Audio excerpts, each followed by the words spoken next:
स्वागत है आप लोग का यूपीपीएससी मेंटर ग्रुप पे। आज हम मॉडर्न हिस्ट्री का तीसरा लेक्चर देखने जा रहे हैं। ये महत्वपूर्ण तथ्यों का संकलन है जो यूपीएससी या यूपीपीसीएस में पूछे जाते हैं। ये हमने महत्वपूर्ण जो तथ्य हैं सीक्वेंस वाइज, यहाँ से भारतीय राष्ट्रीय आंदोलन से अक्सर सीक्वेंस पूछा जाता है, तो आपको सीक्वेंस में दिखेगा सारा चीज। तो जो भी पढ़ेंगे तो सीक्वेंस में लगाते जाएंगे कि कौन कौन सा है। लेक्चर अगर याद आएगा तो सीक्वेंस में लग जाएगा, चाहे ईयर हो चाहे घटना को लेके हो। ये महत्वपूर्ण जो पॉइंट है, यकीन मानिए आपको यूपीएससी और यूपीपीसीएस दोनों में हेल्प करेगा।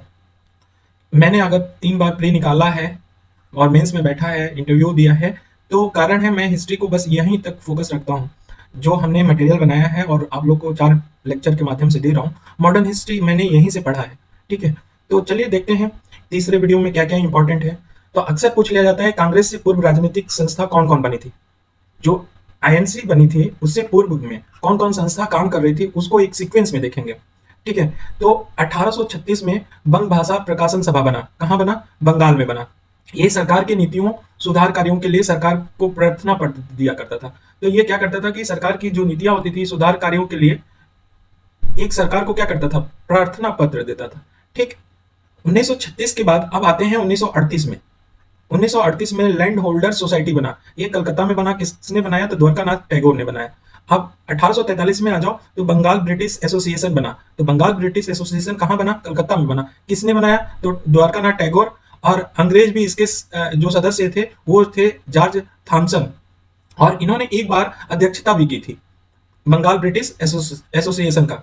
इसके बाद आ जाता है 1866 में ईस्ट इंडिया एसोसिएशन बना था। और कहाँ बना था ईस्ट इंडिया एसोसिएशन? ये लंदन में बना था। और इसे बनाया कौन था? तो दादा भाई नौरोजी ने बनाया था।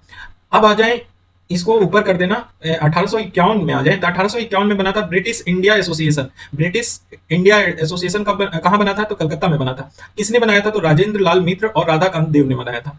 इस देवेंद्र नाथ टैगोर और हरीश चंद्र मुखर्जी ये राजनीतिक अधिकार की मांग करते थे। कौन? ब्रिटिश इंडियन एसोसिएशन ऐसा एसोसिएशन था जो राजनीतिक अधिकार की मांग करता था। इसमें कौन कौन इससे जुड़े थे ब्रिटिश इंडिया एसोसिएशन से? तो राजेंद्र लाल मित्र, राधाकांत देव, देवेंद्र नाथ टैगोर और हरीश चंद्र मुखर्जी जुड़े थे। अब आ जाओ 1867 में पूना सार्वजनिक सभा बना। कहाँ बना? ये पुणे में बना, ठीक है। किसने बनाया? तो राणा डे और एस.एच. चिपलकर और जी.बी. जोशी, ये 3 लोगों ने मिलकर पूना सार्वजनिक सभा बनाया। कौन कौन? Rana day, SH. चिपलकर और जे.बी. जोशी, ठीक।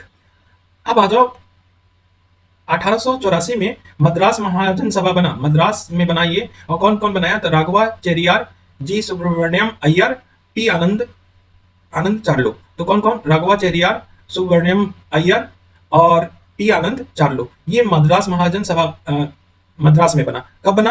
1884। तो ये आईएनसी से पूर्व गठित इंपॉर्टेंट क्या था? सभा। हमने राजनीतिक सभा को देख लिया कौन कौन सा था। तो ये सीक्वेंस में लगाने के लिए आता है, इसको दिमाग में बैठा लीजिएगा।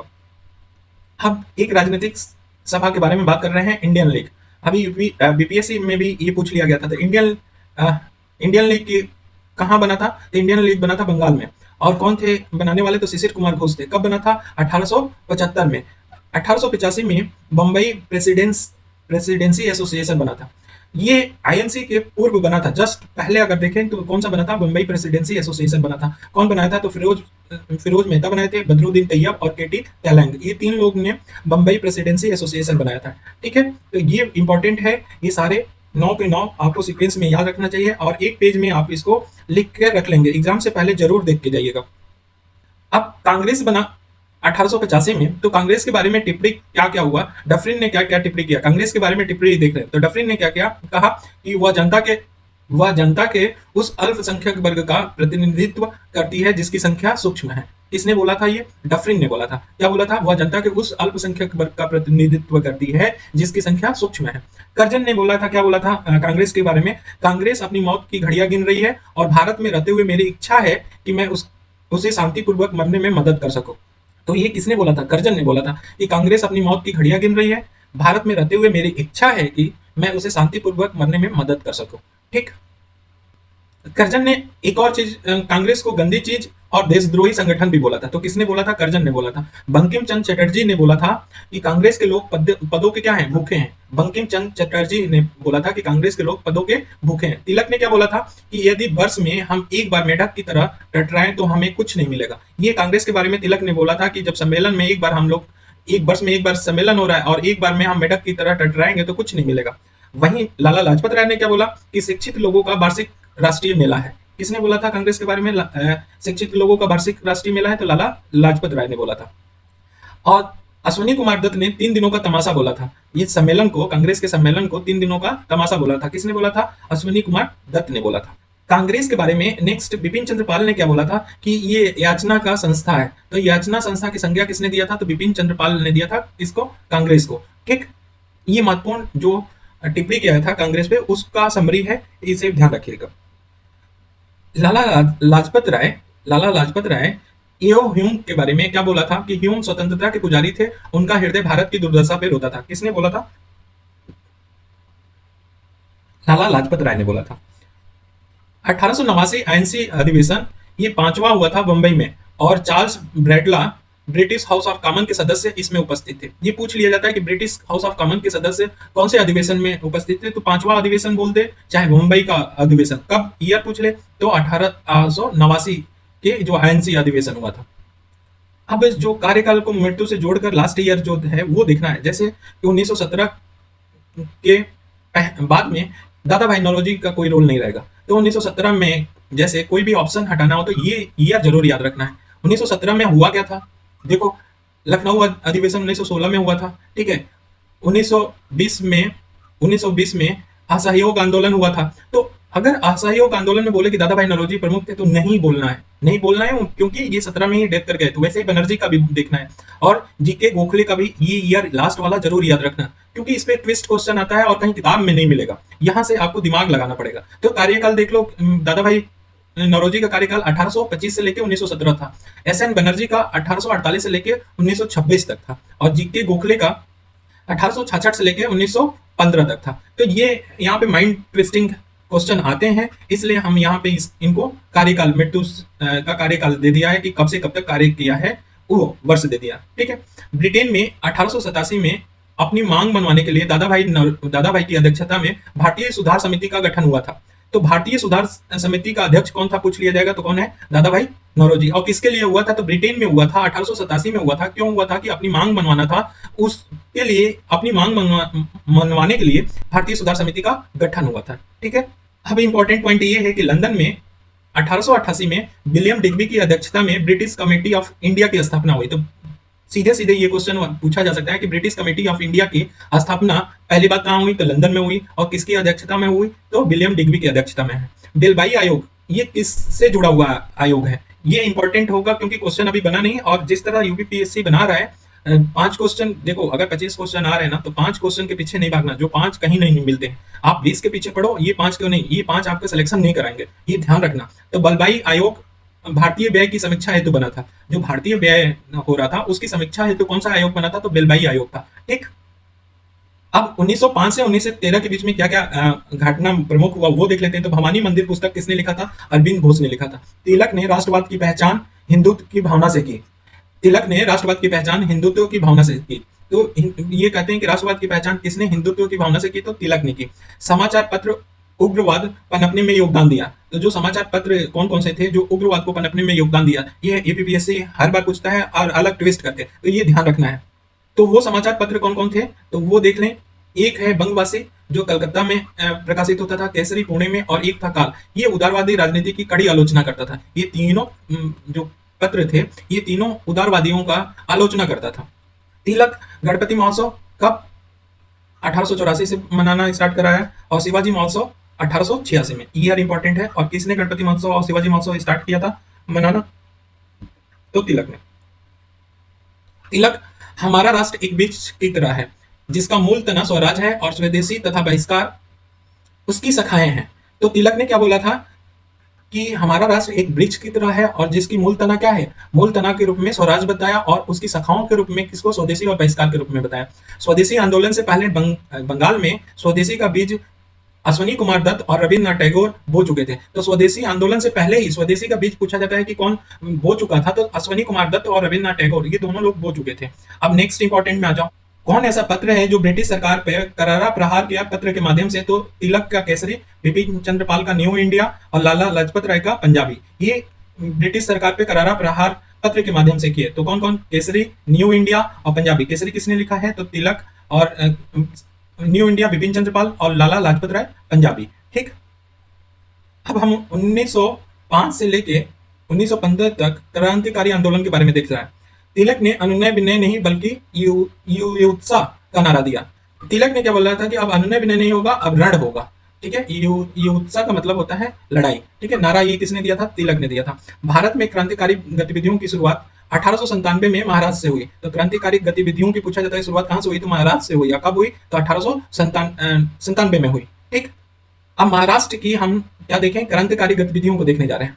तो विद्रोही समिति रिपोर्ट कब बना था? 1918 में। किसने बनाया था? तो चित्पावन ब्राह्मणों जो पुणे के थे को आतंकवाद शुरू करने का श्रेय दिया जाता है। तो किनको? चित्पावन ब्राह्मण थे पुणे के, उनको आतंकवाद शुरू करने का श्रेय दिया जाता है। क्यों? विद्रोही समिति रिपोर्ट में। कब ये पब्लिश हुआ था ये रिपोर्ट? 1918 में। तो विद्रोही समिति रिपोर्ट चित्पावन ब्राह्मणों को जो पुणे के थे उनको आतंकवाद शुरू करने का श्रेय दिया जाता है। 1897 में बालकृष्ण चापेकर और बालकृष्ण चापेकर, ये चापेकर बंधु के रूप में जानते हैं, ये क्रांतिकारी की नींव रखे। क्या है कि ये दोनों ने रैंड और एमहर्स्ट की हत्या कर दी। तो रैंड और एमहर्स्ट की हत्या करा कौन? चापेकर बंधुओं ने। और यही 1897 में क्रांतिकारी का नींव रखा गया। ये सब हिंदू धर्म सभा से जुड़े हुए थे। ये जो चापेकर बंधु थे ये किससे जुड़े हुए थे? तो हिंदू धर्म सभा से जुड़े हुए। Very important. अब आ जाते हैं आर्य बांधव समिति। ये कहां बना था? महाराष्ट्र में। तो आर्य बांधव समिति कहां बना था? महाराष्ट्र में बना था। अब किसकी प्रेरणा से स्थापित हुआ? तो तिलक की प्रेरणा से हुआ था ये स्थापित। अब अभिनव भारत के बारे में होता है तो ये कब बना था? 1904 में बना था। किसने बनाया था? तो बीडी सावरकर ने बनाया था महाराष्ट्र में। ठीक है, 1899 में इसका नाम था मित्र मेला। ठीक है, क्या नाम था? मित्र मेला था। और कालांतर में इसको अभिनव भारत के रूप में जाना गया। तो जो मित्र मेला संगठन था वही अभिनव भारत के रूप में जाना जाता है। पूछा जाता है अभिनव भारत कहाँ का संगठन था? तो महाराष्ट्र में था। या पश्चिम दे दे तो पश्चिम मार लेना। ठीक है, अब इसके सदस्य कौन कौन है? देखो, ये पूछा जाता है कि नासिक जिला मजिस्ट्रेट जैक्सन की हत्या किसने की थी? तो ये अभिनव भारत से जुड़े हुए अनंत लक्ष्मण करकरे थे। ये अभिनव भारत से जुड़े हुए अनंत लक्ष्मण करकरे थे। वो नासिक जिला मजिस्ट्रेट जैक्सन की हत्या कर दी थी। और इनके ऊपर जो मुकदमा चलाया गया था वो नासिक षड्यंत्र के केस में चलाया गया था। तो पूछा जा सकता है कि नासिक षड्यंत्र केस क्या था? तो अभिनव भारत से जुड़े हुए एक सदस्य थे जिनका नाम था अनंत लक्ष्मण करकरे। उन्होंने नासिक जिला मजिस्ट्रेट जैक्सन की हत्या कर दी थी। वही नासिक षड्यंत्र या षड्यंत्र केस जाना जाता है। अब आ जाते हैं हम लोग बंगाल की क्रांतिकारी गतिविधियों में। तो बंगाल की क्रांतिकारी गतिविधियां में देखें तो बंगाल में फर्स्ट क्रांतिकारी संगठन थी अनुशीलन समिति। कब बनी थी? 1902 में। ठीक है, और इसके कौन कौन थे? ज्ञानेंद्र नाथ बसु थे, जतीन्द्र नाथ बनर्जी और बरिंद्र नाथ घोष। अनुशीलन समिति से कौन कौन जुड़े हुए थे? तो ज्ञानेंद्र नाथ बसु, जतीन्द्र नाथ बनर्जी, बरिंद्र नाथ घोष। तो ये कब बना था? 1902 में बना था। ठीक है, बंगाल में और अन्य क्रांतिकारी संगठन देखें तो कौन कौन बना था? सो हृदय समिति माइमेन सिंह के द्वारा, साधना समिति स्वदेश बांधव समिति बारिसाल में बना था, और व्रती समिति फरीदपुर में बना था। ठीक है ना। समाचार पत्र देखें तो कौन कौन से क्रांतिकारी गतिविधियों से जुड़ा हुआ है? वेरी इंपॉर्टेंट, ये बार बार पूछा जाता है। तो क्रांतिकारी गतिविधियों से वो भी बंगाल से जुड़ा हुआ है। तो संध्या है, ये ब्रह्म बांधव उपाध्याय द्वारा ये स्टार्ट किया गया था। वंदे मातरम अरविंद घोष के द्वारा लिखा जाता था। युगांतर कौन? भूपेंद्र नाथ दत्त द्वारा संपादित किया जाता था। तो संध्या, वंदे मातरम और युगांतर ये क्रांतिकारी गतिविधियों से जुड़ा हुआ था। और कहां पे? बंगाल में। ठीक है, युगांतर में क्या कहा गया था? युगांतर में ये बोला था कि सरकार के दमन को रोकने के लिए भारत के 30 करोड़ जनता अपने 7 करोड़ हाथ उठाए। कौन से पत्र में बोला गया था? युगांतर पत्र में बोला गया था। हेमचंद कानून को ये रूस से प्रशिक्षण लेके मणिक तल्ला में बम बनाने का कारखाना खोला था। कब? 1908 में कलकत्ता में। तो हेमचंद कानून को किससे जुड़े हैं? ये बम बनाने में। मणिक तल्ला के बारे में आगे पढ़ेंगे, लेकिन सिर्फ इनके बारे में एक फैक्ट जान लो कि ये रूस से क्या हुआ है? प्रशिक्षण प्राप्त किए थे बम बनाने का, और मणिक तल्ला में बम बनाने का कारखाना खोला था। कब? 1908 कलकत्ता में। ठीक, अब एक घटना 30 अप्रैल 1908 का देखो, इंपॉर्टेंट टाइमलाइन है। प्रफुल्ल चाकी और खुदीराम बोस ये मजिस्ट्रेट किंग्सफोर्ड की हत्या का प्रयास किया लेकिन बच गया। पुलिस से बचने के लिए आत्महत्या कर लिया कौन? प्रफुल्ल चाकी ने। और खुदीराम बोस को क्या हुआ? फांसी की सजा हुई। तो 1908 की घटना किससे जुड़ा हुआ है? किंग्सफोर्ड की हत्या का प्रयास किया गया था। और अच्छी बात यह है कि जो बम बना था यहाँ पे, वो बम मणिक तल्ला से ही बना था, मणिक तल्ला से ही बना था, ठीक है ना, वो जो ऊपर पड़े हैं, ठीक। अब षड्यंत्र या षड्यंत्र केस के बारे में अक्सर पूछ लिया जाता है, तो वो उसको देखने चल रहे हैं कि अलीपुर जो षड्यंत्र केस था वो किससे जुड़ा हुआ है। तो मणिक तल्ला पे छापा मारा गया था। मणिक तल्ला बम बनाने का, बताया ना, हेमचंद्र कानूनगो रसिया से आए थे सीख के क्या, बम बनाने का। तो अलीपुर षड्यंत्र केस में मलिक तल्ला पे छापा पड़ा, क्योंकि बम बनाने का ये फैक्ट्री था। 34 लोगों को गिरफ्तार कर लिया गया। बरिंद्र अरविंद घोष भी इसमें शामिल थे और इनके ऊपर केस चला। को बरिंद्र घोष को आजीवन कारावास दे दिया गया और अरविंद को साक्ष्य के अभाव में छोड़ दिया गया। तो अलीपुर षड्यंत्र केस से या षड्यंत्र केस से अरविंद घोष क्या हो गया, छूट गए, छोड़ दिया गया। लेकिन इनमें सजा किनको मिला था, बरिंद्र घोष को मिल गया था, ठीक है ना, आजीवन कारावास के रूप में। तो ये मणिक तल्ला से जुड़ा हुआ अलीपुर षड्यंत्र केस था, ठीक। अब दूसरा आ जाते हैं। दूसरा हमारा पूछा जा रहा है कि दिल्ली षड्यंत्र केस से क्या जुड़ा हुआ था। तो देखो, 22 दिसंबर 1912 को रास बिहारी बोस ने हार्डिंग पे बम फेंका था। जब ट्रांसफर कर रहा था कलकत्ता से दिल्ली राजधानी, तो उसमें रास बिहारी बोस ने हार्डिंग पे बम फेंकने की योजना बनाई थी। तो योजना पूछा जाए कि हार्डिंग पे बम फेंकने की योजना कौन बनाया था, तो रास बिहारी बोस ने बनाया था। कब, जब राजधानी के परिवर्तन के समय। लेकिन यह असफल प्रयास हुआ। बोस जो थे, रास बिहारी बोस, वो जापान चले गए और अन्य अवध बिहारी जो और लोग थे वो क्या कर लिए गए, गिरफ्तार कर लिए गए। तो जो भी हार्डिंग पे बम फेंकने का केस था वो दिल्ली षड्यंत्र केस पे चला था, ठीक है ना। तो ये ध्यान रखना। ढाका में अनुशीलन समिति के सर्वाधिक शाखाएं थे। पूछा जाता है कि अनुशीलन समिति की सर्वाधिक शाखा कहाँ थी। बंगाल में तो था, तो बंगाल में ही ढाका उस समय था, तो ढाका में सबसे ज्यादा सर्वाधिक शाखाएं थी, ठीक है। अब नेक्स्ट इंपॉर्टेंट एक फैक्ट है कि रविन्द्रनाथ टैगोर को गुरुदेव की उपाधि किसने दिया था, तो ब्रह्म बंधु उपाध्याय ने दिया था। बाद में रामकृष्ण मठ के स्वामी ये बन गए थे, ब्रह्म बंधु उपाध्याय। तो ये पूछ लिया जाता है कि गुरुदेव की उपाधि रविन्द्रनाथ टैगोर को कौन दिया था, तो ये इंपॉर्टेंट है, ठीक है। गदर पार्टी का, पंजाब में देखते हैं, ये गदर पार्टी का प्रमुख केंद्र था, कौन, पंजाब। अंजुमने मोहिबाने वतन संस्था, अंजुमने मोहिबाने वतन संस्था की संस्थापक कौन था, तो अजीत सिंह थे। और लाहौर में ये हुआ था इस संस्था का स्थापना। और अजीत सिंह एक भारत माता का अखबार, भारत माता के नाम से अखबार निकालते थे, ठीक है। तो ये ध्यान रखना, ये क्वेश्चन बार बार पूछा जाता है। तो पंजाब से रिलेटेड इस समय फोकस भी है यूपीपीसीएस का। तो अंजुमने मोहिबाने वतन संस्था अजीत सिंह द्वारा लाहौर में स्थापित किया गया। और भारत माता का अखबार कौन निकालता था, अजीत सिंह निकालते थे, ठीक है। अब भारत के बाहर जो क्रांतिकारी गतिविधियां थी उनके बारे में देख लें। तो 1905 में लंदन में इंडियन होम रूल सोसाइटी की स्थापना किया गया। किसके द्वारा किया गया, तो श्यामजी कृष्ण वर्मा के द्वारा। तो ध्यान रखना, 1905 में किया गया था। और पूछ लिया जाता है कि इंडियन होम रूल सोसाइटी का स्थापना किसने किया था, श्यामजी कृष्ण वर्मा ने किया था। कहाँ किया था, तो लंदन में किया था। इसके सदस्य कौन कौन थे, तो सदस्य में देखो, बी डी सवरकर, हरदयाल, मदन लाल ढींगरा, ठीक है। इनका उद्देश्य क्या था, स्वशासन प्राप्त करना। तो इनका उद्देश्य क्या था, स्वशासन प्राप्त करना। 1909 में करजन वैली की हत्या कौन किया था, मदन लाल ढींगरा ने किया था। तो ये भी पूछ लिया जाता है, ठीक।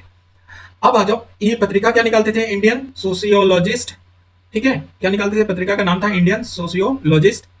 इंडिया हाउस की स्थापना भी किया था इन लोग ने, ठीक है। तो इंडिया हाउस की स्थापना किसने किया था, इंडिया होम रूल सोसाइटी के लोगों ने, ठीक है ना। तो इंडिया हाउस की स्थापना किया था, तो ध्यान रखना। अब आ जाते हैं, गदर पार्टी की स्थापना 1913 में हुआ था। रामनाथ पुरी 1907 में सर्कुलर ए आजादी पत्र निकाला, कौन, रामनाथ पुरी। तारकनाथ दास वैंकूवर से फ्री हिंदुस्तान नाम का पत्र निकाला। तो सर्कुलर ए आजादी किसने निकाला था, तो रामनाथ पुरी। और फ्री हिंदुस्तान कौन निकाला था, तो तारकनाथ दास से। कहां से, वैंकूवर से। नवंबर 1913 में सोहन सिंह भाकना ने Hind association of America, Hind association of America, इसी को गदर या हिंदुस्तान गदर का प्रकाशन किया। कौन, हिंद एसोसिएशन ऑफ अमेरिका ने गदर या हिंदुस्तान गदर का प्रकाशन किया। ये अंग्रेजी, उर्दू, मराठी और पंजाबी में लैंग्वेज में प्रकाशित होता था। इस पत्रिका के नाम पे ही गदर आंदोलन का शुभारंभ माना जाता है। तो समझो, 1913 में सोहन सिंह भाकना ने हिंद एसोसिएशन ऑफ अमेरिका का गठन किया। और ये जो संगठन है, ये गदर या हिंदुस्तान गदर का प्रकाशन करता था। कौन से लैंग्वेज में, अंग्रेजी, उर्दू, मराठी, पंजाबी में, ठीक है। और इसी पत्र के नाम पे गदर आंदोलन रखा गया, ठीक है ना। आप देखो, सैन फ्रांसिस्को में युगांतर आश्रम की स्थापना की गई। तो युगांतर आश्रम की स्थापना कहाँ की गई, सैन फ्रांसिस्को में। प्रमुख नेता कौन थे, लाला हरदयाल, भाई परमानंद और रामचंद्र। ये हमारे युगांतर आश्रम के प्रमुख नेता थे, ठीक। नेक्स्ट, भारत के बाहर क्या क्या घटना और हुई थी, तो अंतरिम भारत सरकार की स्थापना पूछ लिया जाता है। कब हुआ था? 1915 में हुआ था। कहाँ हुआ था? अफगानिस्तान के काबुल शहर में हुआ था। प्रेसिडेंट कौन बना था? तो राजा महेंद्र प्रताप बने थे, ठीक है ना। ये जो भी स्थापित हुआ था अंतरिम भारत सरकार, वो जर्मनी के सहयोग से हुआ था। और प्रधानमंत्री कौन बना था? तो बरकतुल्ला। तो ये दोनों इंपॉर्टेंट है कि अंतरिम भारत सरकार की स्थापना कहाँ हुई थी, पहली बात कब हुई थी, तो 1915 में हुई थी। प्रेसिडेंट कौन बना था? तो राजा महेंद्र प्रताप बने थे। और प्रधानमंत्री कौन था? बरकतुल्ला थे, ठीक। अब ये इंपॉर्टेंट है, यूपीएससी का नजर अब इस पे हो सकता है कि हिजारत आंदोलन, जो हिजारत आंदोलन था, वो ब्रिटिश के खिलाफ मुस्लिम संगठन द्वारा स्टार्ट किया गया। तो ब्रिटिशों के खिलाफ मुस्लिम संगठन जो बना था, उसको हिजारत आंदोलन बना था। इसके कुछ सदस्य क्या थे? अफगानिस्तान और तुर्कमेनिस्तान चले गए, जाकर ये क्या बनाए? खुदाई सेना की स्थापना किए। तो बार बार पूछा जाता है कि खुदाई सेना की स्थापना कहाँ हुआ था, तो ये अफगानिस्तान या तुर्कमेनिस्तान के चले गए थे। तो अ, हिजारत आंदोलन के कुछ सदस्य थे जो यहाँ पे जाकर खुदाई सेना की स्थापना किया था। इसी खुदाई सेना के एक सदस्य थे जिनका नाम था मौलवी अब्दुल्ला। मौलवी अब्दुल्ला, इन्हीं से जुड़ा हुआ है रेशमी रुमाल षड्यंत्र। तो रेशमी रुमाल षड्यंत्र किससे जुड़ा हुआ है? या मौलवी अब्दुल्ला दे दे, या खुदाई सेना से जुड़ा हुआ है। तो ये देखने को मिल सकता है, ठीक। कुछ इंपॉर्टेंट फैक्ट और देख लेते हैं कि भारत माता समिति कहाँ बना था, तो पहली बात मद्रास में बना था। कब बना था? 1911 में। और नीलकंठ ब्रह्मचारी और बंची अय्यर, ये मजिस्ट्रेट आसे की हत्या कर दिए थे। तो भारत माता समिति ने ही मजिस्ट्रेट आसे की क्या कर दिया था? हत्या कर दिया था। या भारत माता समिति बना कहाँ था? मद्रास में। ये इंपॉर्टेंट है, क्वेश्चन आईएएस में पूछा गया था एक बार, तो ये इसलिए, ठीक है। नीलकंठ ब्रह्मचारी और बंची अय्यर इससे जुड़े हुए। अब यहाँ से हम टाइमलाइन स्टार्ट कर रहे हैं कि टाइमलाइन ध्यान रखना है कि कौन कौन से सीक्वेंस में हुआ। अब यहाँ से सीक्वेंस स्टार्ट करेंगे। देखो, बंगाल का विभाजन 1905 में, 19 जुलाई 1905 में विभाजन की घोषणा की गई थी। किसका? बंगाल विभाजन की। तो 19 जुलाई 1905 की घोषणा किया गया। 7 अगस्त को 1905 में कलकत्ता के टाउन हॉल में बैठक की गई। तो 7 अगस्त 1905 में कलकत्ता के टाउन हॉल में क्या किया गया? बैठक किया गया। यहीं से स्वदेशी आंदोलन की घोषणा की गई। बहिष्कार का प्रस्ताव पारित किया गया। तो स्वदेशी आंदोलन की घोषणा कलकत्ता के टाउन हाउस से किया गया और बहिष्कार का प्रस्ताव पारित किया गया। 16 अक्टूबर 1905 को शोक दिवस के रूप में मनाया गया। देखो सीक्वेंस में चल रहा है, ठीक है। और बंगाल विभाजन, इसी दिन बंगाल विभाजन क्या हुआ? प्रभावी हुआ। तो पूछा जाता है कि विभाजन की घोषणा कब की गई, तो ये डेट याद रखना, 19 जुलाई को। और 16 अक्टूबर को क्या बंगाल बंगाल विभाजन योजना प्रभावी हो गया, ठीक है ना। तो ध्यान से पेपर में पढ़ना कि घोषणा पूछा है कि विभाजन का योजना प्रभावी के रूप में पूछा है, तो दोनों का डेट अलग होगा। विभाजन के ऊपर कौन कौन क्या बोला था, तो देखो विभाजन पे बोले थे गोखले, यह निर्मम भूल है। गोखले ने क्या बोला था? यह एक निर्मम भूल है। एस एन बनर्जी ने क्या बोला था? कि विभाजन हमारे ऊपर एक वज्र की तरह गिरा है। तो विभाजन हमारे ऊपर एक वज्र की तरह गिरा है, किसने बोला था? एस एन बनर्जी ने बोला था, ठीक है। अच्छा, यहीं पे हम बता दें कि देखो सब लोग आईएनसी का जानते हैं कि आईएनसी का गठन 1800, सोच रहे हैं कि क्यों नहीं बताया सर ने, तो 1885 में हुआ। इससे ह्यूम थे बनाने वाले। आईएनसी के बारे में आप लोग जानते हो, जहां से क्वेश्चन आपके गलत होंगे ना, वो कवर किया गया है। आईएनसी तो सब लोग का फोकस रहता है, ठीक है। तो फिर भी जान लो आईएनसी बना कब था? 1885 में, इससे पहले बताया था। एओ ह्यूम के दिमाग का उपज था ये, ठीक है ना। तो ये आईएनसी के बारे में। जो इससे पहले कांग्रेस जो सभा, राजनीतिक सभा बताया था, उसको याद रखो आप। वहीं से क्वेश्चन आएंगे कि कौन पहली सभा बनी थी, या साउथ में कौन सी बनी थी, या नॉर्थ में कौन सी पहली बनी थी, या कांग्रेस से पहले कौन सी सभा थी, और कांग्रेस से पहले कौन सी सभा को मर्ज करके कांग्रेस में कौन सी सभा को मर्ज कर दिया गया। ये सब क्वेश्चन बनने वाले हैं, ठीक है। देखेंगे और आगे देखेंगे। तो विभाजन पे बोले पे हम देख लिए, गोखले ने क्या बोला था? यह एक निर्मम भूल है। एस एन बनर्जी ने विभाजन हमारे ऊपर एक वज्र की तरह गिरा है, ये बोला था, ठीक है। अब आ जाओ आईएनसी का जो कांग्रेस का अधिवेशन हुआ था 1905 में, बनारस में हुआ था। इसकी अध्यक्षता कौन किया था? गोखले ने किया था। स्वदेशी बहिष्कार आंदोलन का अनुमोदन हुआ था। तो यहाँ पे स्वदेशी और बहिष्कार आंदोलन का अनुमोदन कहाँ हुआ था? तो बनारस अधिवेशन में हुआ था। स्वदेश बांधव समिति, ये अश्विनी कुमार दत्त द्वारा बनाया गया था। ये आंदोलन के प्रति समर्थन एकत्र करने के में था। कौन सा? तो स्वदेश बांधव समिति किससे जुड़ा हुआ था? तो ये जो आंदोलन है, स्वदेशी आंदोलन के प्रति समर्थन एकत्र करने के लिए बनाया गया था। स्वदेश बांधव समिति किसने बनाया था? अश्विनी कुमार दत्त ने बनाया था। 1906 में एक राष्ट्रीय शिक्षा परिषद की स्थापना की गई थी, ठीक है। Bengal chemical and pharmaceutical, PC Ray द्वारा बनाया गया, स्थापना किया गया था। ये बार बार पूछ लिया जाता है, ठीक है। तो एक राष्ट्रीय शिक्षा परिषद की कब स्थापना हुआ था? तो ये सब हम स्वदेशी आंदोलन में देख रहे हैं कि 1906 में एक राष्ट्रीय शिक्षा परिषद की स्थापना हुआ था। और फर्स्ट केमिकल और फार्मास्यूटिकल कंपनी किसने बनाया था? तो पीसी राय द्वारा स्थापना किया गया था, ठीक है। नेक्स्ट, स्वदेशी आंदोलन से इंपॉर्टेंट फैक्ट क्या है कि किसान और बहुसंख्यक मुस्लिम समुदाय, ठीक है ना, स्वदेशी बहिष्कार आंदोलन से अलग रहे थे। तो तो कौन कौन अलग पूछ लिया जाए कि कौन अलग रहा था, तो किसान और बहुसंख्यक मुस्लिम समुदाय क्या हुआ, ये अलग रहे थे स्वदेशी और बहिष्कार से। यह आंदोलन सांस्कृतिक विचारधारा को प्रभावित किया था। तो पूछा जाता है कि स्वदेशी आंदोलन सांस्कृतिक विचारधारा को प्रभावित किया था, तो बिल्कुल हाँ जी किया था। बैम्फाइल्डे फुलर बैम बैम्फाइल्डे फुलर मुसलमानों को अपनी चहेती पत्नी बोला। कौन बोला था? ये बैम्फाइल्डे फुलर ने बोला था कि मुसलमानों को अपनी चहेती पत्नी के रूप में बोला। किस कब बोला था? बंगाल विभाजन के रूप में, ठीक है ना। क्योंकि समर्थन ब्रिटिशों को कर रहे थे उस समय, इंग्लिशों को समर्थन कर रहे थे, तो इसलिए मुसलमानों को अपनी चहेती पत्नी के रूप में बैम्फाइल्डे फुलर ने बोला था। गांधी जी, भारत का वास्तविक जागरण बंगाल विभाजन के उपरांत शुरू हुआ। तो गांधी जी ने ही बोला था कि भारत का वास्तविक जागरण बंगाल विभाजन के उपरांत ही शुरू हुआ, ठीक। अब आ जाओ आईएनसी कलकत्ता का अधिवेशन 1906 में हुआ था। 5 बताया ना, 1905 बनारस में हुआ था, गोखले ने किया था, अध्यक्ष था। 1906 में उग्रवादियों ने स्वदेशी, बहिष्कार, राष्ट्रीय शिक्षा और शासन से जुड़े 4 प्रस्ताव पारित करवा लिए। किसमें 4 प्रस्ताव पारित किए? आईएनसी के कलकत्ता अधिवेशन में। कौन कौन था? तो एक था स्वदेशी, बहिष्कार, राष्ट्रीय शिक्षा और शासन से जुड़े, ठीक है। ये 4 प्रस्ताव इन्होंने क्या कर लिया? उग्रवादियों ने, उग्र दल ने पारित करवा लिया। कहाँ पे? कलकत्ता के अधिवेशन में। इसकी अध्यक्षता कौन किया था? दादा भाई नौरोजी। पहली बार स्वराज शब्द का उल्लेख कहाँ किया गया था? तो कलकत्ता के अधिवेशन 1906 में किया गया था, ठीक है। 1906 के बाद सीधे आ जाता है सूरत विघटन की बात। 1907 में हुआ, 1906 में कलकत्ता का अधिवेशन हुआ और उसके बाद 1907 में ये सूरत का विघटन हो गया। अध्यक्ष के पद को लेकर 1905 में बनारस के अधिवेशन में ही शुरू हो गया था। जो अध्यक्ष का पद था उसको लेके जो नरमवादी थे, ठीक है ना, लिबरल वाले थे, और जो उग्रवादी थे, उन दोनों के बीच में टकरार था। लेकिन चूंकि गोखले 1905 में बन गए, तो ये गोखले को दोनों मानते थे, तो इन दोनों लोग चुप रहे। तो ये 1905 में ही देखने को मिल गया था इसका बीज। बिग टर्म का अगर पूछ लिया जाए कि ये बनारस से ही स्टार्ट हो गया था अधिवेशन, तो हाँ सही है। उग्रवादी नेता कौन थे? लाला लाजपत राय। और उदारवादी नेता कौन थे? रास बिहारी बोस, ठीक है ना। तो ये उग्रवादी चाहते थे कि लाला लाजपत राय बने, उदारवादी चाहते थे कि रास बिहारी बोस बने। फाइनली क्या हुआ कि ये रास बिहारी बोस बन गए, ठीक है ना। अब आईएनसी इलाहाबाद 1908 में हुआ। उग्रवादियों पे 7 साल का प्रतिबंध लगा दिया और आईएनसी में शामिल होने पे, मतलब कि ये 7 साल उग्रवादी शामिल नहीं हो सकते हैं कांग्रेस में। तो ये कब लगाया गया था? वेरी इंपॉर्टेंट, 1908 में लगाया था, इलाहाबाद के अधिवेशन में लगाया था, ना कि सूरत के अधिवेशन में लगाया था। क्या? 7 साल का प्रतिबंध लगाया था। तो कौन से अधिवेशन में लगाया था ये ध्यान रखना, ठीक। अब आजम मुस्लिम लीग की स्थापना 1906 में हुआ था। कहाँ हुआ था? ढाका में। पहले अध्यक्ष कौन थे? तो वकार उल मुल्क मुश्ताक हुसैन थे। तो पहले अध्यक्ष मुस्लिम लीग के कौन थे? वकार उल मुल्क मुश्ताक हुसैन थे। संस्थापक अध्यक्ष कौन था? तो संस्थापक अध्यक्ष में सलीमुल्लाह थे, ठीक है ना, सलीमुल्लाह थे। और 1908 के अमृतसर अधिवेशन मुसलमानों के लिए पृथक निर्वाचन मंडल की मांग की। तो 1908 में अमृतसर का जो अधिवेशन था उसमें मुसलमानों के लिए पृथक निर्वाचन मंडल की मांग की। किसने? लीग ने मांग की थी। तो कौन से अधिवेशन में मांग की थी? लीग के 1908 के अधिवेशन। कौन सा? अमृतसर। और 1909 में आपको मालूम ही है, मिल गया, ठीक है। तो ये इंपॉर्टेंट फैक्ट था कुछ। अब यहां से किसी भी क्वेश्चन आते रहते हैं, लेकिन एक बार सीक्वेंस देखते हैं। मार्ले मिंटो सुधार 1909, ठीक है। 1909 में मार्ले मिंटो सुधार। दिल्ली दरबार कब बना था? 1911 में बना था। हार्डिंग बम कांड कब हुआ था? 1912 में हुआ था, ठीक है।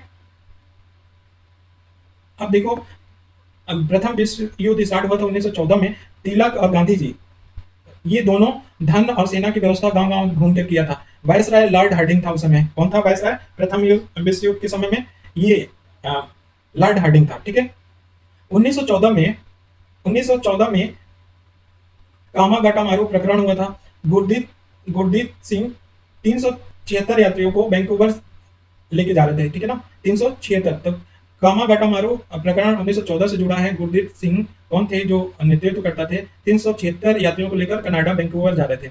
शोर कमेटी इससे जुड़ा हुआ है। कामागाटा मारू प्रकरण से ही शोर कमेटी जुड़ा है। क्या है कि यात्रियों के अधिकार के लड़ाई के लिए, कानूनी अधिकार के लिए ये लड़ाई था। चंदा एकत्र करता था शोर कमेटी। और गठनकर्ता कौन थे? हुसैन रहीम थे, बलवंत सिंह थे, सोहनलाल पाठक थे। तो शोर कमेटी किससे रिलेटेड है ये ध्यान रखना। शोर कमेटी कामागाटा मारू प्रकरण से रिलेटेड है। ये क्या करता था कि जो यात्री हैं उनके कानूनी अधिकार के लिए लड़ाई किया था शोर कमेटी। और चूंकि मुकदमा हुआ था तो चंदा एकत्र करके वो लड़ाई करते थे। और शोर कमेटी के गठनकर्ता कौन था? हुसैन रहीम, बलवंत सिंह और सोहनलाल पाठक थे। अमेरिका में यात्रियों के समर्थन के लिए एक आंदोलन चला था, ठीक है। और किसके द्वारा चलाया गया था? तो बरकतुल्ला और रायचंद और सोहन सिंह के द्वारा चलाया गया था। तो ये यात्रियों के समर्थन में चलाया गया था। कहाँ चलाया गया था? अमेरिका में चलाया गया था। अब लखनऊ समझौता 1916 की बात करें तो लीग का अधिवेशन 1913 में लखनऊ, जिन्ना पहली बार पार्टिसिपेट लिए थे। तो जब लीग का अधिवेशन 1913 में कहाँ हुआ था? लखनऊ में हुआ था। तब जिन्ना ने पहली बार पार्टिसिपेट किया था लीग में, ठीक है ना। जो मुस्लिम लीग है, फिर से ध्यान सुनो, मुस्लिम लीग का अधिवेशन 1913 में कहाँ हुआ था? लखनऊ में हुआ था। ठीक है, और उसी में जिन्ना पहली बार पार्टिसिपेट किए थे। स्वशासन का लक्ष्य स्वीकारा था और आईएनसी को सहयोग देने की बात कही थी। ठीक है ना। तो बाद में जाके यही लखनऊ पैक्ट 1916 में आईएनसी और लीग एक साथ देखने को मिला था। ठीक है, दोनों का अधिवेशन हुआ। तो ये 1913 में निर्णय हो गया था लीग के द्वारा कि स्वशासन का लक्ष्य स्वीकार करेंगे और आईएनसी को सहयोग करेंगे। तो ये एक फैक्ट के रूप में बताया। ठीक है ना, तो लिंक कर सकते हैं इसकी बातों को। अब देखो कुछ तथ्य। 1915 में जीना के प्रयास से मुंबई में आईएनसी और लीग के अधिवेशन साथ साथ हुए। तो 1916 से पहले भी मुंबई में 1915 में हुआ था। ठीक है, 1916 में आईएनसी लीग संयुक्त सेना हुआ, संयुक्त योजना आया था, कांग्रेस लीग योजना, या इसी को जानते हैं लखनऊ पैक्ट योजना। तो 1916 में आईएनसी और लीग का संयुक्त बैठक हुआ था और इसी को कांग्रेस लीग योजना के रूप में जाना जाता है या लखनऊ पैक्ट के रूप में जाना जाता है। ठीक है, तो देखो 1913 से घटना वेरी इंपॉर्टेंट है कि वहां से निर्णय लिया लीग की सहायता करेंगे। 1915 में पहली बार, लखनऊ नहीं है पहली बार, 1915 में बंबई अधिवेशन में दोनों आईएनसी और लीग एक साथ आए थे, साथ हुआ था। ठीक है ना। और फिर से 16 में, अब 19 सूत्रीय ज्ञापन अभी तक तो नहीं पूछा है, लेकिन ये पूछ ले कि 19 सूत्रीय ज्ञापन किससे जुड़ा हुआ है? तो लखनऊ पैक्ट से जुड़ा हुआ है। ध्यान रखना, 19 सूत्रीय ज्ञापन किससे जुड़ा हुआ है? लखनऊ पैक्ट से, ये लखनऊ समझौता से जुड़ा हुआ है। ठीक है, अब आ जाते हैं 1916 होम रूल आंदोलन। मूलतः स्थापना कौन किया था? एनी बेसेंट ने किया था। तिलक ने 28 अप्रैल 1916 में बेलगांव पुणे में होम रूल लीग की स्थापना की। ठीक है, एनी बेसेंट सितंबर 1916 में किया था होम रूल लीग की स्थापना। अगर क्षेत्र की बात करें, तिलक का कार्य क्षेत्र था कर्नाटक, महाराष्ट्र, मुंबई को छोड़ के। महाराष्ट्र में मुंबई नहीं था, मध्य प्रांत, ठीक है, बरार, ये सब तिलक का क्षेत्र था। शेष जगह जो इससे बच जाता है वो एनी बेसेंट का क्षेत्र था। तो इसका मतलब एनी बेसेंट का क्षेत्र तिलक के क्षेत्र से ज्यादा था। ठीक है, और इनका एनी बेसेंट का अड्यार मुख्यालय था। जो होम रूल आंदोलन का जो एनी बेसेंट ने स्थापित किया था, तो अड्यार मुख्यालय था। लीग की सर्वाधिक शाखाएं कहाँ थी? तो मद्रास में थी। सर्वाधिक सक्रियता कहाँ? मुंबई और यूपी में था। ठीक है, तो होम रूल लीग की सर्वाधिक शाखाएं कहाँ थी? मद्रास में। सर्वाधिक सक्रियता कहाँ देखा गया? मुंबई और यूपी में। एनी बेसेंट दो पत्र से जुड़ी हुई है, एक कॉमनवेल्थ और दूसरा न्यू इंडिया। तिलक किस पत्र से जुड़े हुए थे? तो मराठा और केसरी। ये होम रूल आंदोलन से जुड़ा हुआ पत्र अगर पूछ लिया जाए तो कौन कौन सा है? कॉमनवेल्थ, न्यू इंडिया, और तिलक का मराठा और केसरी होम रूल आंदोलन से जुड़ा हुआ है। ठीक है, अब एनी बेसेंट के सहयोगी के रूप में देखें कौन कौन था, तो वो बीपी वाडिया, सीपी रामस्वामी अय्यर, ये एनी बेसेंट के सहयोगी थे। ठीक है, अब आ जाओ इंपॉर्टेंट फैक्ट कि बेसेंट के लीग में 27,000 सदस्य थे, जिसमें सदस्य में जवाहरलाल नेहरू, बी चक्रवर्ती, जे बनर्जी सदस्यता ग्रहण की थी। तो पूछ लिया जाता है कि जवाहरलाल नेहरू सदस्यता ग्रहण की थी। ठीक है ना, मोतीलाल नेहरू की बात नहीं किया गया है यहाँ पे। ठीक है ना, तो ध्यान रखना जवाहरलाल नेहरू की बात की गई। जो गोपाल कृष्ण गोखले थे, उन्होंने सर्वेंट ऑफ इंडिया सोसाइटी बनाया था। तो ये सर्वेंट ऑफ इंडिया सोसाइटी 1905 में बनाया था।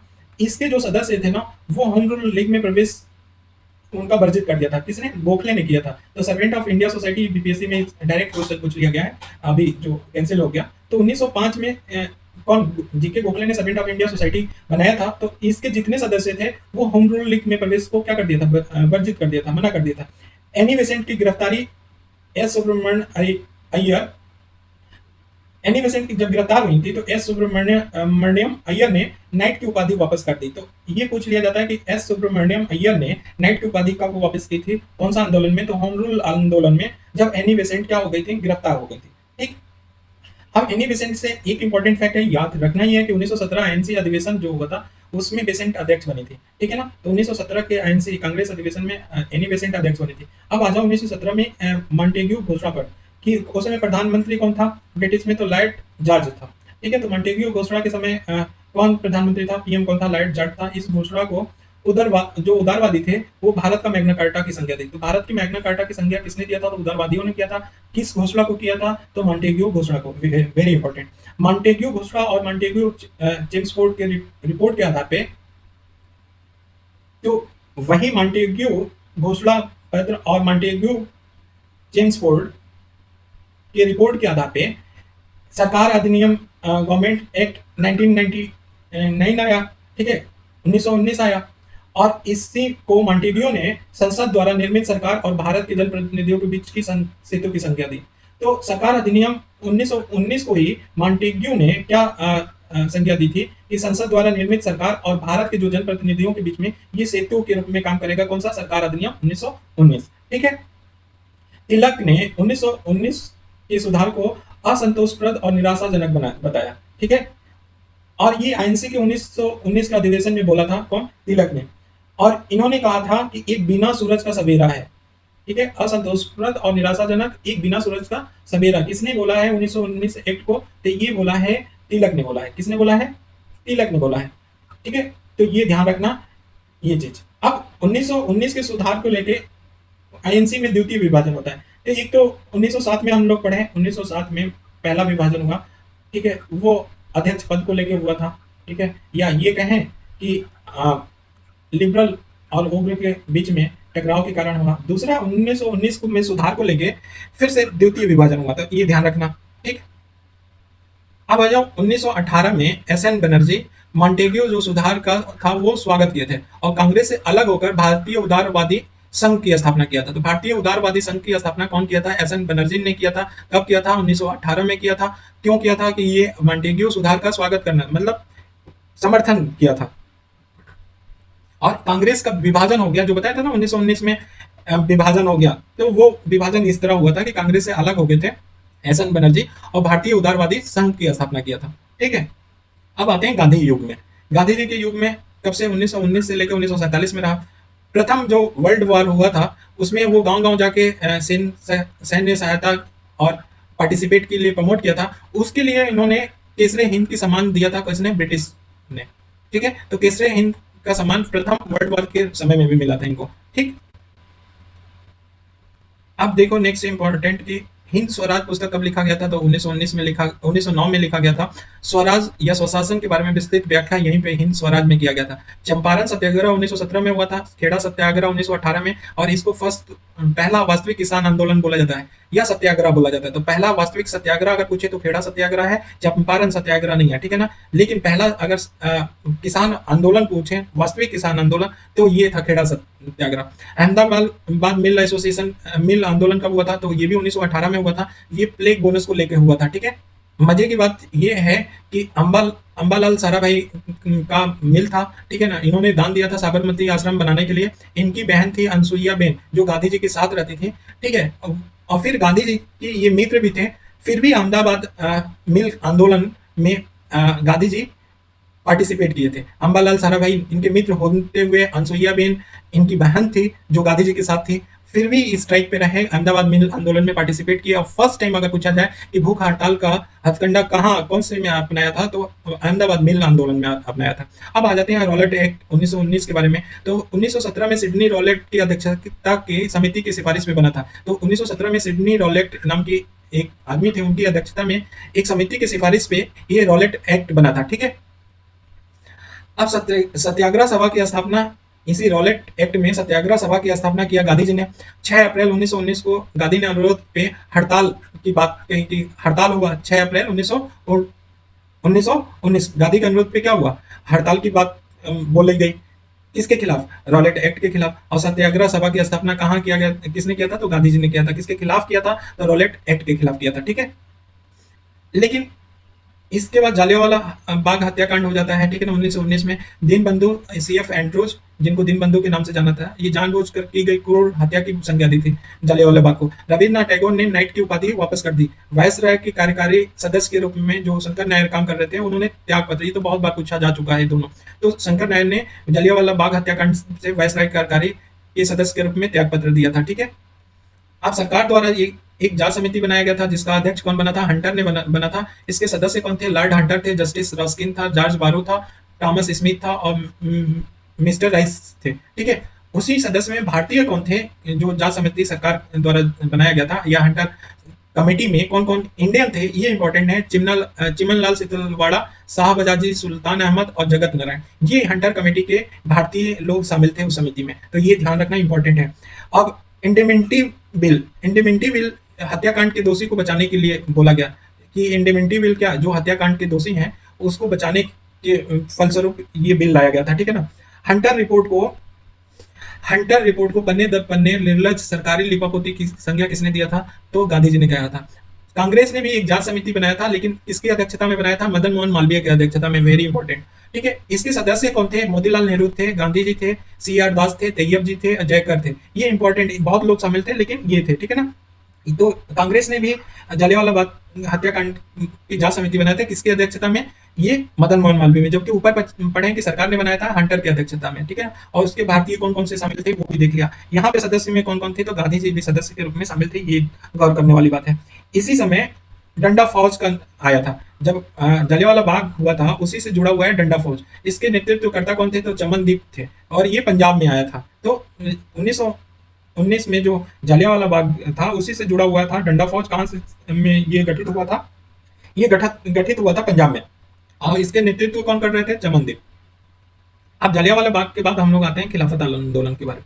1919 से 20 के बीच में अली बंधुओं ने, मोहम्मद अली बंधु किसको बोला जाता है? अली बंधु, ये पूछ लिया गया है यूपीपीएससी में। तो मोहम्मद अली और शौकत अली, ठीक है, ये दोनों ने कॉमरेड पत्र के निकाले। ठीक है, अली बंधुओं ने। सितंबर 1919 में अखिल भारतीय खिलाफत कमेटी का गठन हुआ। तो अखिल भारतीय खिलाफत कमेटी का गठन कब हुआ था? सितंबर 1919 में। ठीक है, और 17 अक्टूबर 1919 को खिलाफत दिवस के रूप में मनाया जाता है। तो खिलाफत दिवस 17 अक्टूबर 1919 के रूप में मनाया गया। 24 नवंबर 1919 में दिल्ली में खिलाफत सम्मेलन का अध्यक्ष कौन बना? गांधी जी बने। Very important. तो खिलाफत सम्मेलन का अध्यक्ष कौन बना दिल्ली में? गांधी जी बने। ठीक है, सिवर्स की संधि अगस्त 1920 में हुआ था। तुर्की का विभाजन को, सिवर्स की संधि के कारण ही तुर्की का विभाजन हुआ था, या इसी संधि के तहत तुर्की का विभाजन हो गया। ठीक है, सिवर्स संधि के तहत। अब 1920 में, सितंबर 1920 में कलकत्ता का आईएनसी अधिवेशन हुआ, कांग्रेस का अधिवेशन हुआ। अध्यक्ष कौन बने? लाला लाजपत राय बने 1920 में। ठीक है ना। पहली बार भारत में विदेशी शासन के विरुद्ध सीधी कार्रवाई दिवस आईएनसी द्वारा मनाया गया।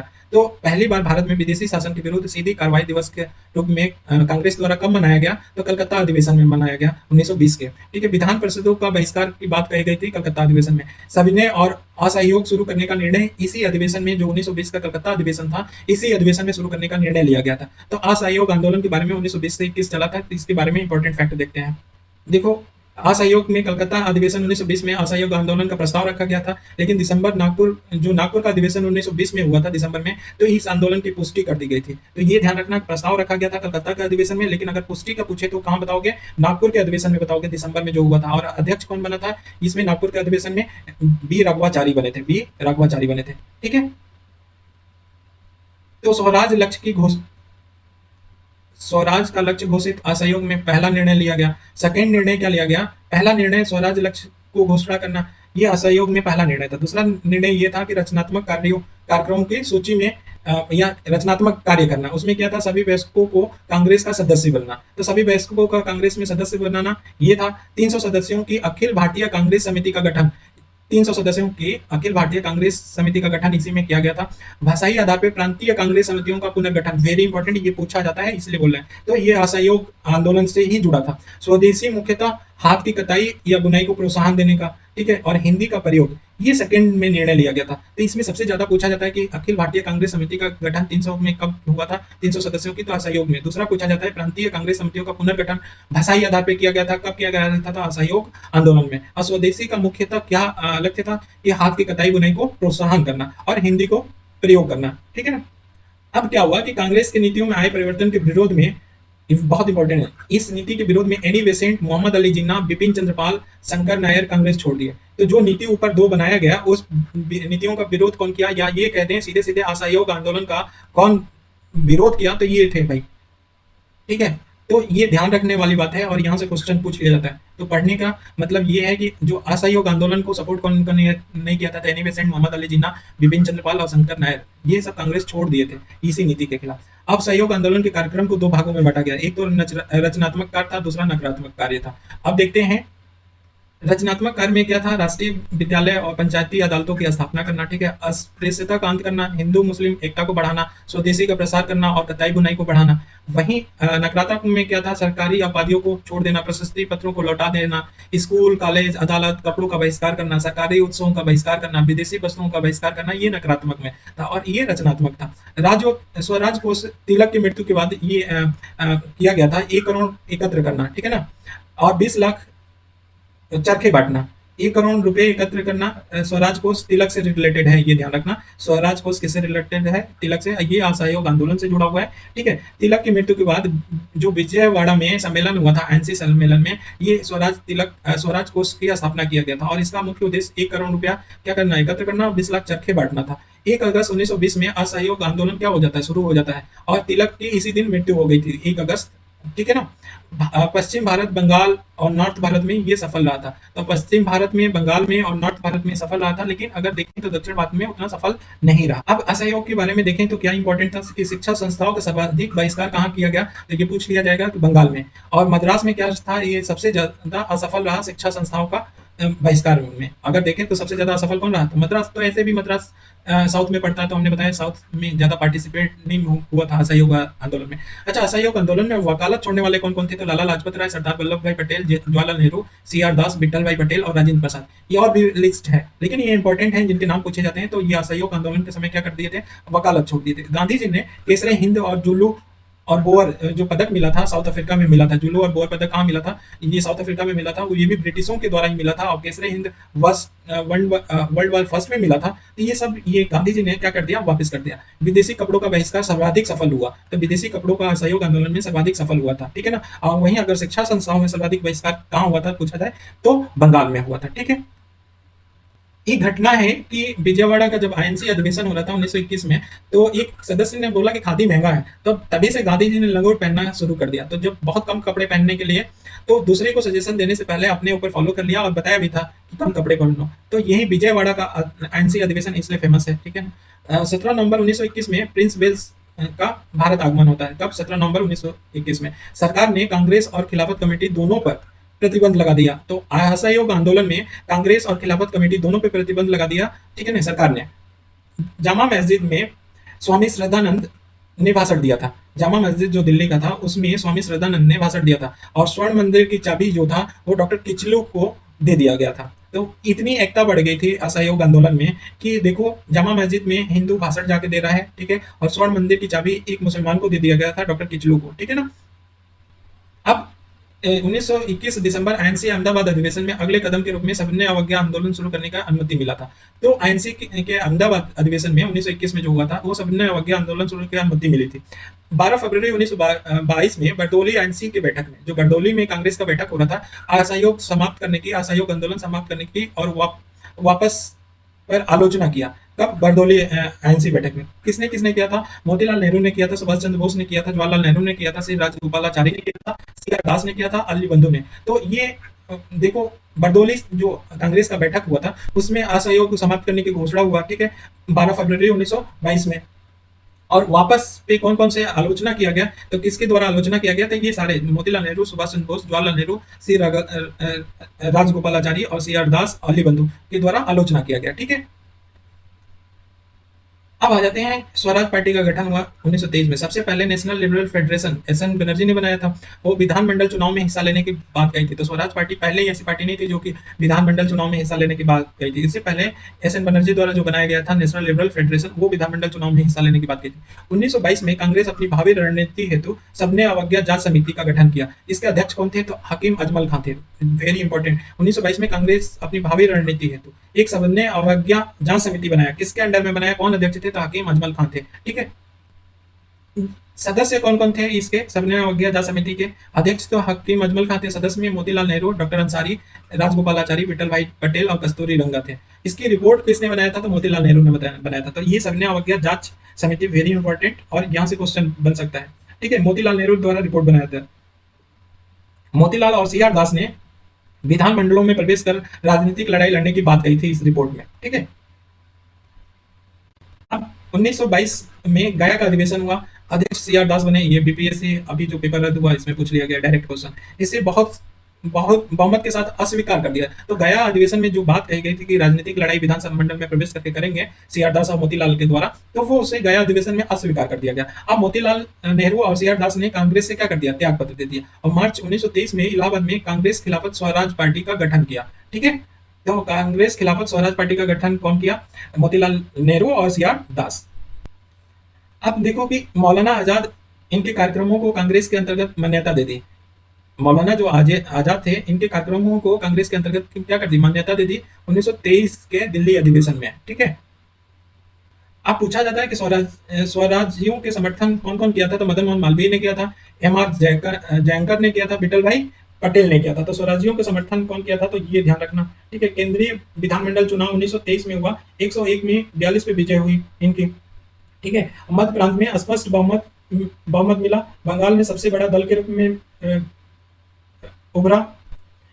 बंबई और यूपी में संतोषजनक प्रभाव रहा। मद्रास और पंजाब में आशा के अनुरूप सफलता नहीं मिला स्वराज्यों को। तो स्वराज्यों के कार्यक्रम में सबसे ज्यादा इंपॉर्टेंट क्या क्या फैक्ट है, तो एक तो मोडी मैन समिति पूछा जाता है, स्वराज्यों के कार्य में ये था। तो मोडी मैन समिति किससे जुड़ा हुआ है, 1919 के अधिनियम की जांच के हेतु बनाया गया था मोडी मैन समिति, ये ध्यान रखना। कपास पर उत्पादन शुल्क की समाप्ति की, नमक कर में कटौती करने की कार्य, ये सब कार्य किए थे स्वराज्यों ने जब विधानमंडल के चुनाव में प्रवेश किए थे और जीते थे। तो एक मोडी मैन समिति, कपास का उत्पादन पे शुल्क की समाप्ति की घोषणा किया था, नमक में कटौती किया था, मजदूर संघों की सुरक्षा की बात कही थी, ये से बहुत सारे काम किया था। 1925 में विठल भाई पटेल ने सेंट्रल लेजिस्लेटिव का अध्यक्ष चुने गए। तो विठल भाई पटेल हैं जो सेंट्रल लेजिस्लेटिव के अध्यक्ष चुने गए थे 1925 में। नगर पालिकाओं के मेयर के रूप में सी आर दास कलकत्ता के मेयर बने थे, विठल भाई अहमदाबाद के बने थे, राजेंद्र प्रसाद पटना के बने थे, जवाहरलाल नेहरू इलाहाबाद के बने थे।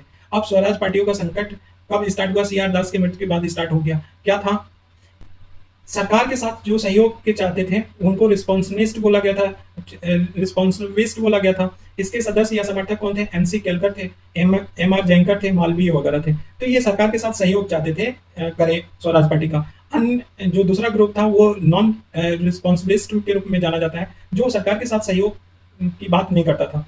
तो स्वराज पार्टी ही दो पार्टी में बट गया था। कौन कौन से, कि जो सरकार के साथ सहयोग करके चलना चाह रहे थे उसके सदस्य थे MC Kelkar, M R Jayakar, Malaviya इत्यादि। और दूसरा पार्टी ये था स्वराज पार्टी में जो सरकार के साथ सहयोग नहीं करना चाहते थे, वो अलग रहना चाहते थे, तो वो नॉन रिस्पॉन्सिबिलिस्ट के रूप में जाने जाते हैं। ठीक, ये हमारा तीसरा लेक्चर का लास्ट पेज है कि 1925 में स्क्रीन समिति बना था और इसके सदस्य कौन थे, मोतीलाल नेहरू। बार बार पूछा जाता है, ये ध्यान रखना। ये थल सेना के भारतीयकरण के लिए बनाया गया था। तो स्क्रीन समिति किससे जुड़ा हुआ है, थल सेना के भारतीयकरण के लिए। पब्लिक सेफ्टी बिल कब लाया गया था, तो 1928 में लाया गया। बहुमत के अभाव में ये पेश नहीं हुआ। ठीक है ना, राष्ट्रवादी शक्तियों ने विरोध किया इसके। तो पब्लिक सेफ्टी बिल कब लाया था, 1928 में। मोतीलाल नेहरू ने भारतीय गुलामी विधेयक नंबर 1 की संज्ञा दिया था। ठीक है, पब्लिक सेफ्टी बिल को। कुछ और अन्य आंदोलन जो इंपॉर्टेंट है के रूप में देख सकते हैं कि 1924 में आईएनसी अहमदाबाद अधिवेशन में कांग्रेस की सदस्यता क्या रखा गया था, कताई का आहारता। तो ध्यान रखना, अहमदाबाद अधिवेशन में 1924 में कताई आहारता ही कांग्रेस के सदस्य बन सकते थे। झंडा सत्याग्रह 1923 में हुआ था। कहाँ हुआ था, नागपुर में ध्वज के प्रयोग रोकने पे झंडा सत्याग्रह हुआ था। कहाँ हुआ था, नागपुर में हुआ था। बरसाड़ सत्याग्रह डकैती की घटना कम करने के लिए और 2 रुपया 7 आने कर के खिलाफ था। ठीक है ना। तो क्या था कि बरसाड़ सत्याग्रह हुआ गया था कि बरसाड़ में डकैती ज्यादा हो रहा था, तो उसकी घटना कम करने के लिए कर लगाया गया और कर बढ़ाने के कितना कर दिया गया, 2 रुपया 7 आने कर दिया गया। अब इसी के खिलाफ जो हुआ था वो बरसाड़ सत्याग्रह हुआ था। तारकेश्वर आंदोलन हुआ था 1924 में। कहाँ हुआ था, बंगाल में। और ये भ्रष्ट मानतों के विरोध हुआ था। तो तारकेश्वर आंदोलन किससे जुड़ा है, तो भ्रष्ट मानतों के विरोध जुड़ा हुआ है। ठीक है। बायोकॉम सत्याग्रह 1924-25 में कहाँ हुआ था, त्रावणकोर में हुआ था। और टीके माधवन के द्वारा ये बाइकोम सत्याग्रह किया गया था और मंदिर में प्रवेश को लेकर ये बाइकोम सत्याग्रह जुड़ा हुआ है। ठीक है। तो अब आज के लिए बस इतना ही। चलिए, थैंक यू सो मच।